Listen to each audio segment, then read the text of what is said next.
What is going on, everyone? It's Horror Master, and I'm back with another video. And this time, it's gonna be my fifth CD album collection update. Can't believe it's already been 5 episodes that I've done with this collection, and there's no way I'm gonna stop getting more metal or hard rock CDs. There's no chance in hell I'm gonna stop. There's a lot more albums for me to get and to find. So it's gonna be a journey. But just to see the stack that we have this time, I have this kind of a big stack, not really, just kind of almost there and there.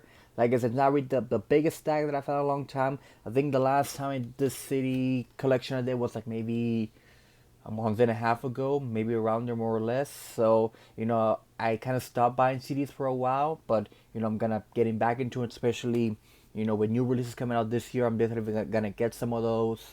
And, maybe there's stuff that I don't have at the moment. I am expecting some CDs from my good buddy, Mr. Scott. Scott Reacts. He's gonna send me a package with some CDs that he generously gave it to me because he doesn't need it anymore, which that will probably be in the next CD collection update. So we'll get into that when that happens. But let's get into the CDs that I got. So we have here 1, 2, 3, 4, 5, 6, 7, 8, 9, 10, 11, 12 CDs that we have in this collection. So I'm trying to do at least every other update has to have to like between 10 or more CDs. That will be more of a shorter video. But that's what I'm trying to do. But we'll get into it. So at first off, we have School's Out by Alice Cooper. Of course, if you're a metalhead, you know who the hell Alice Cooper is. I mean, if it wasn't for Alice Cooper, we wouldn't have people like Marilyn Manson, War, a bit of a Rammstein. I could go on and so on and so forth. But this was probably one of my favorite Alice Cooper albums. I mean, the track itself, School's Out, alone makes the album work. I mean, everyone here has listened to that song so many times, especially at the last day of school. School's out for summer, school's out forever. Who hasn't sang that song to death? I mean, it's a great song. But not only that, I mean, you got more hidden tracks because, this album, of course, the big single goes out, but you go more into them, you got some killer tracks: Street Fight, Blue Turks, My Stars, Grenade Finale. It's a early, of Alice Cooper's work, and of course, it wouldn't be as good or even better than his later work in the 80s, but it's still a modern day classic rock classic. Next up, we're gonna have moving from classic rock to more of a melodic death metal. Of course, I'm talking about At the Gates, Slaughter of the Soul. One of the most important albums in the 90s. During a time that the 90s were probably one of the more dark ages for metal, even though, metal began to flourish more. It just went more underground, of course, with the rise of grunge and, kind of alternative metal. More extreme metal genres kind of had to go underground for a bit. And of course, that gave the rise to the Norwegian black metal scene, the Gothenburg scene, and of course, Sweden and all that. And of course, the album that I'm holding in my hands, Slaughter of the Soul, to the point that even Sam Dunn himself from Banger TV has even made like a mini documentary. I think that's the only album that he has ever done a documentary based on just how it all, was created and all that. And for good reasons. I mean, you want to talk about one of the most important melodic death metal albums in the subgenre itself, this is one of them. Or even one of the most important death metal albums in the 90s is one of them. Hell, even one of the most important metal albums in general. This is probably be like in the top 10, top 20 albums, death metal albums of all time. And when you have songs like Blinded by Fear, which is, I think, was one of the first singles that the album was released. I mean, my God, it's probably my favorite song from this album. Cold's another killer track. Need's another killer track. Unto Others another killer track. I mean, you just go on and on and on and on. I mean, if you haven't listened to At the Gates, listen to Slaughter of the fucking Soul. It will fucking blow you away. Next up, not really a kind of metal or hard rock, even though it's kind of rockish. We're gonna move more into the more indie kind of side of rock. I'm talking about Secret Chapter 6, self-titled debut, Secret Chapter 6. Now, if y'all know me from the Horseman podcast, you know I like my ballads.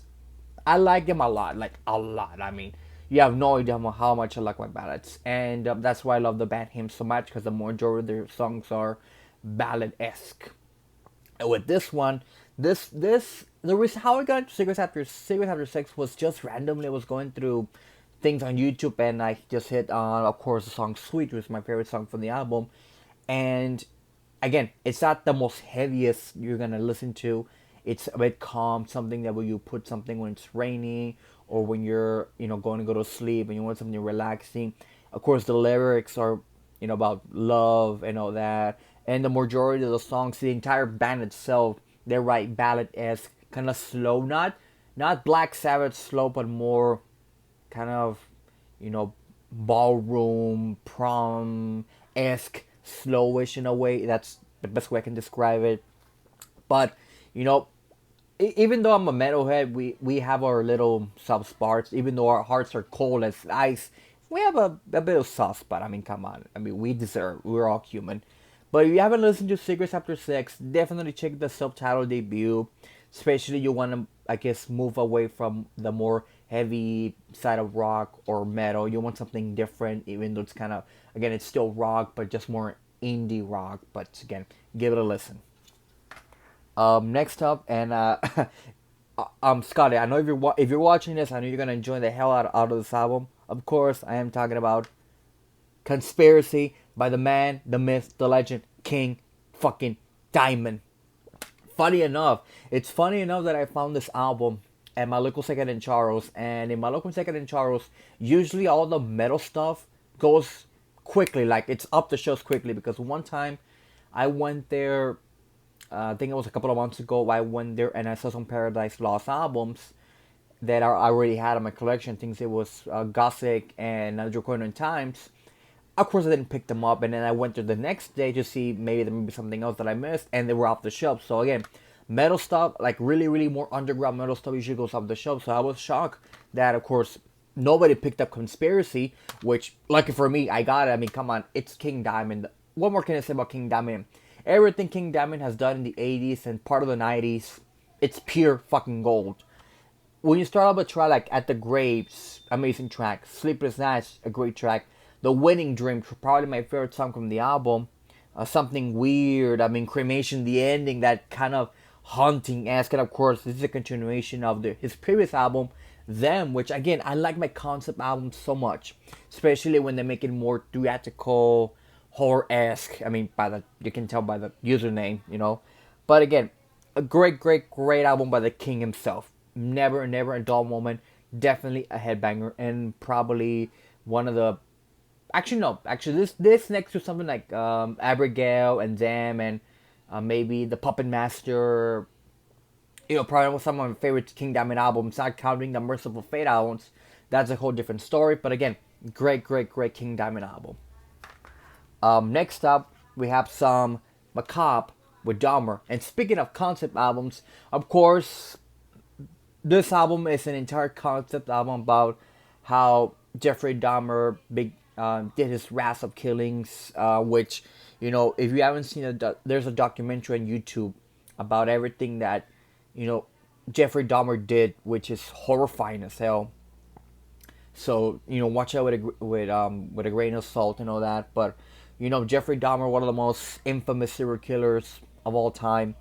And the fact that a band like Macabre, who usually are kind of a bit sometimes comedic at times, were able to take some of that comedy and some of that evilness and darkness and heaviness and created this concept album about, how Jeffrey Dahmer began his killings, through everything that happened, from his grandmother to his first killing to fucking a dead corpse, eating them, violating them to the point that he was incarcerated and fucking killed in prison.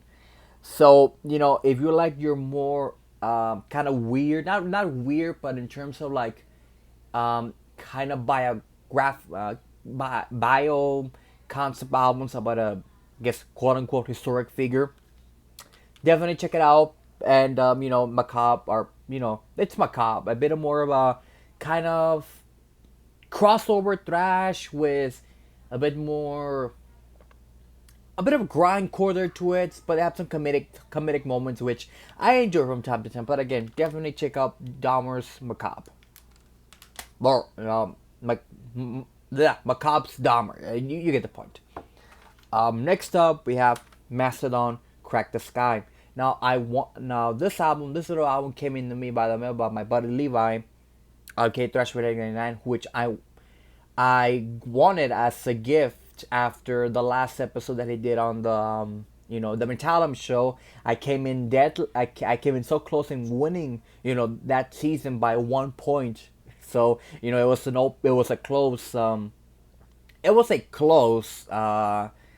close finish. So you haven't seen that, please check it out. It's really hell of fun at the very end. And he gave this myth as a kind of a because it was so intense, the finale, but this is probably, I mean, every single Mastodon album is great. Even the Hunter, even though people shit on the Hunter, which the Hunter has aged well. I love the Hunter, but Crack the Sky has been guarded next to probably something like Leviathan as their best albums to date. And I would agree. I mean, to me, I think Leviathan's better than Crack the Sky, but then again, you could switch depending on my mood. But Oblivion, it's a great opener to the album. The Last Baron, another great track. The Czar, my God, that 4 part journey of a song, it's so fucking amazing. And again, it's Mastodon. What more can you expect from Mastodon? You know what already Mastodon is. So again, another great Mastodon album. Next up, we have some Night Ranger. And of course, this is the album, Midnight Madness. Of course, this was the album that, of course, the infamous single, Sister Christian, put into the stratosphere. Of course, another ballad. Again, me with ballads, I love my ballads. So, I had to snatch this because it has some killer tracks. I mean, You Can Still Rock in America, Rumor in the Air, Touch of Madness, Chipping Away, When You Close Your Eyes. Again, not a lot of people talk about Night Ranger.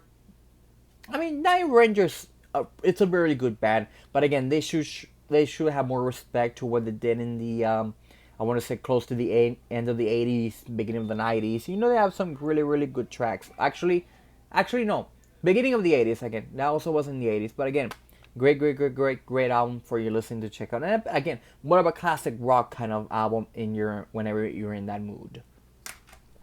Next up, I know my friend Hannah's going to be happy that I have this. So Hannah, if you're watching this is for you. We, of course, have the new Ramsayable with Zeit.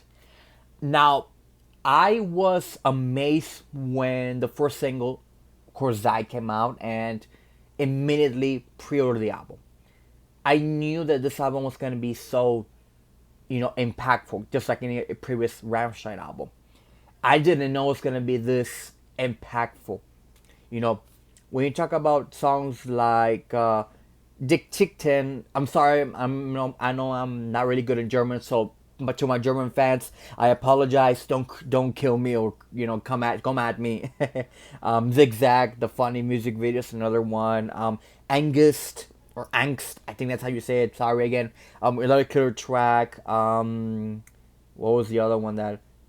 Mein Tannen. I mean, my God, that song hit me so hard because it's so ballad-esque, and you can feel Till's emotions. This was the recording during the pandemic, which again, a lot of emotions that the band had to release, and of course that went into the album.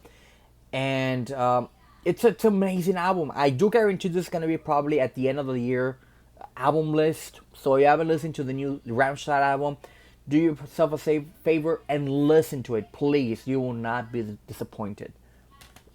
On the trend of new album releases of this year, we of course have the brand new Rise to the Sky album, Every Day a Funeral, of course, thanks to my buddy Sergio from Chile, who is the main writer, vocalist, everything at this one man Death Doom project. I've talked about Rise to the Sky in the Horseman podcast for the past close 2.5 years. And again, every single thing that Sergio releases is gold. I mean, I have almost every single one of his albums. It's Death Doom, the kind of Death Doom that I like, melodic Death Doom to the fullest. Every single song is heavy, sad, beautiful, dark. The emotion, you can feel it right away from the first string. It's a beautiful album. Even again, the album cover is so beautiful yet sad and dark. Just everything about this melodic Death Room just gives me so much happiness, even though it's kind of dark. You kind of can find happiness in really dark stuff, which I don't know if that makes sense, but again, check out Rise to the Sky. Next up, this is we have 3 more albums left. These next 2 albums are from the same band, and of course I'm gonna show them one by one. Of course, we have Warrant with Dirty, Rotten, Filthy, Stinking Rich. Again, classic raw glam metal hits. I mean, come on, it's Warrant. Warrant has gotten so many shit over the years and all that, which, like, leave Warrant alone. At the time, in the 80s, they were probably one of the biggest bands, next to a band maybe like Poison, who really, got a lot of guys and the majority chicks into metal, which, I can see the arguments, but of course, the Mantress Ballad of Heaven, which, again with the ballads, back to me with the ballads. Big Talk is another great track. Riding High, another great track. Down Boys, another great track. I can go on and on about Warren, and again, give Warren another shot. It will grow into, especially in this album. And speaking of Warren, we have the follow up, which of course was Cherry Pie. Of course, we know the story that Laney was it Laney? Shit, I forgot his fucking name. Give me just a second, guys. Give me just a second before I can find his name. I know I have it here. Yeah, Laney. I was right. Yeah, Laney. Yeah.